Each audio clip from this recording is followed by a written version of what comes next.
Now,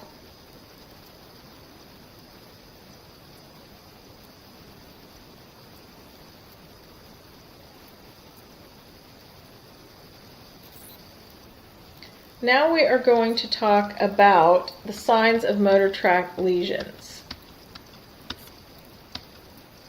So I'm going to list these and then we're going to talk about each one individually. So the signs of motor tract lesions include paresis and paralysis. That could also be a sign of a motor neuron lesion. Abnormal reflexes. So there's our reflex testing again. Myoplasticity, and we'll talk about what that is.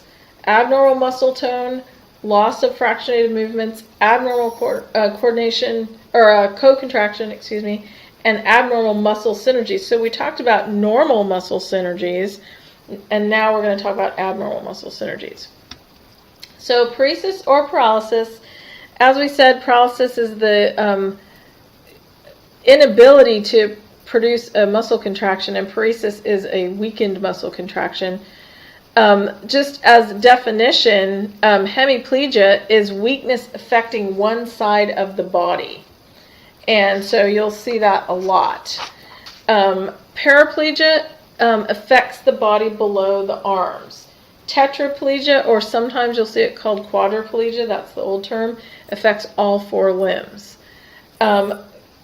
So hemiplegia and paraplegia and tetraplegia doesn't mean you're completely paralyzed in all those limbs, but you have some sort of paralysis or paresis in those patterns. Either half the body, one side, lower half, or all four limbs. Paresis occurs in motor tract lesions as a consequence of inadequate facilitation of motor neurons.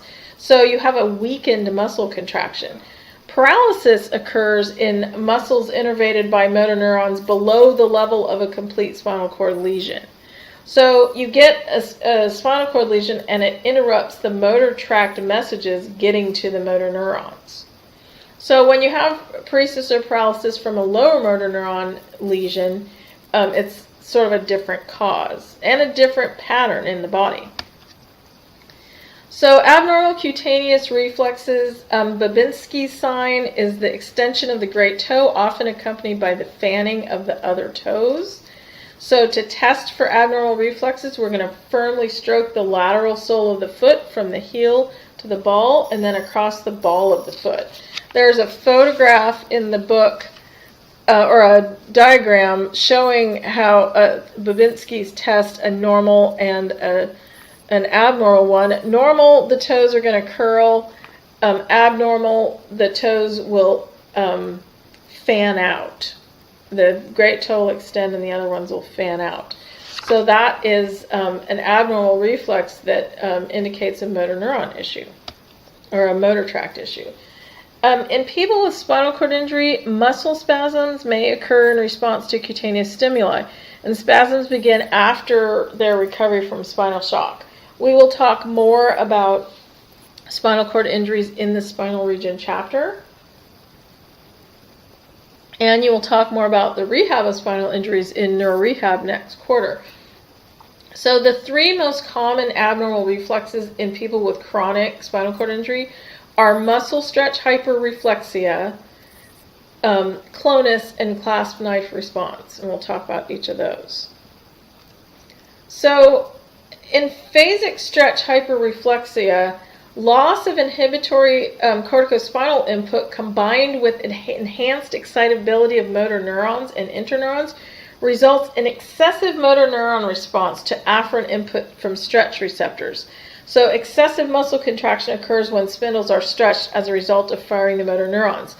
The way I see this most in the clinic when I'm working with a spinal cord injured patient, someone who has been sitting in a wheelchair for a while, we're going to get to the mat table and we're going to do some mat exercises. And as soon as they lie down, the stretch on their abdominal muscles causes a big, almost cramp of the abdominal muscles, excessive muscle contraction when the spindles are stretched. And that's excessive firing of the motor neurons. So it's like a big cramp almost, and it takes them a while to relax out of it. A tonic stretch reflex is present only in people with motor tract lesions. And it continues as long as the stretch is maintained. So following a motor tract lesion, loss of presynaptic inhibition allows slow or sustained stretch of the central spindle to elicit a continuous muscle contraction. So in aphasic hyperreflexia, say someone transfers to the mat table, they lie down, they get that big abdominal cramp, and then it relaxes as soon as you stop the stretch, or it relaxes. It doesn't take very long. The tonic, as long as you have that stretch, you're going to have that muscle contraction, so you won't be able to flatten somebody out. Clonus is an involuntary repeating rhythmic muscle contraction. So one of the learning objectives from chapter 13 was to define clonus. Well, here it is. So unsustained clonus fades after a few beats, even with a maintained muscle stretch. Sustained clonus is always pathologic in origin and is produced when a lack of motor tract control allows activation of oscillating neural networks in the spinal cord. So the way you'll see this in the clinic is, say you're going to get someone on a recumbent bike, a functional electrical stim bike, or a standing frame. So you put them into dorsiflexion and their foot taps. Multiple beats. So unsustained clonus, you'll just get a few beats and then it'll stop, even though you still have the muscle on stretch. Sustained clonus, it's going to keep going until you take that muscle off stretch. So sometimes you have to put something, a lift or something underneath the heel when you get them in the standing frame, so they don't get into enough of a stretch to cause clonus.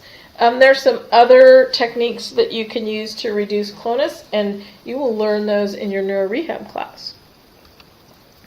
A clasp knife response occurs when a paretic muscle, so weakened, neurologically weakened muscle, is slowly and passively stretched, and resistance drops at a specific point in the range of motion. So the change in resistance is similar to the opening of a pocket knife. So initially you get strong resistance to opening the knife blade, and then it gives way to easier movement. So type 2 afferents elicit the clasp knife response. So you can imagine, say someone's arm's bent, you're unbending it, and it's like opening that pocket knife. First you get a lot of resistance, and then it releases, and you can straighten it. So that's clasp knife response. Myoplasticity is adaptive changes within a muscle in response to changes in neuromuscular activity. And it also changes in the muscle in response to prolonged positioning. So we talked about that a little bit in chapter 13. It can cause contractures, and contractures can make dressing, hygiene, and positioning difficult. It also, if somebody has contractures, say in their elbow flexors to the point where they can't reach down and propel a wheelchair by themselves, that makes them extremely dependent on other people. It limits their independence. So one time several years ago, I worked with a man who had elbow and knee contractures to the point where he couldn't reach down and propel his own wheelchair. So he was dependent on someone to move him around. Well, we worked on stretching and ultrasound and manual therapy and everything to reduce his contractures. And we got to the point where he could propel his own chair. So that's a huge thing for someone, to being completely dependent and then being able to independently move around. That's a huge, big deal. So muscle disuse atrophy following motor tract lesions is less severe because the intact motor neurons provide normal neurochemical input to skeletal muscles. Disuse decreases the motor cortex representation in the disused body parts, leading to further paresis. So we talked about how there's that one-to-one mapping in the primary sensory cortex to areas in the body. There's also a one-to-one mapping in the primary motor cortex. There's the motor homunculus and the sensory homunculus. So if you don't use the muscles, the motor cortex disproportionately represents the ones you don't use. It says, I don't really need to remember that, and it leads to further disability. Abnormal muscle tone, we already said that muscle tone is resistance to stretch in a resting position. And we characterize muscle tone, it's not like, oh, you have it or you don't. It's on a continuum. So muscle resistance ranges from flaccid, which is complete lack of resistance, like the muscle's just hanging there, to abnormally low, which is hypotonia, to normal, normal's good, to velocity-dependent hypertonia, which is abnormally high resistance that increases with fast movement. So flaccidity and hypotonicity, the causes of those usually include motor neuron lesions, so lower motor neuron, developmental disorders usually caused by either intracranial hemorrhage, immune, genetic, or metabolic disorders. Most children with genetic disorders have hypertonicity. Acute motor tract lesions that cause central nervous system shock can also cause flaccidity and hypotonicity. So right after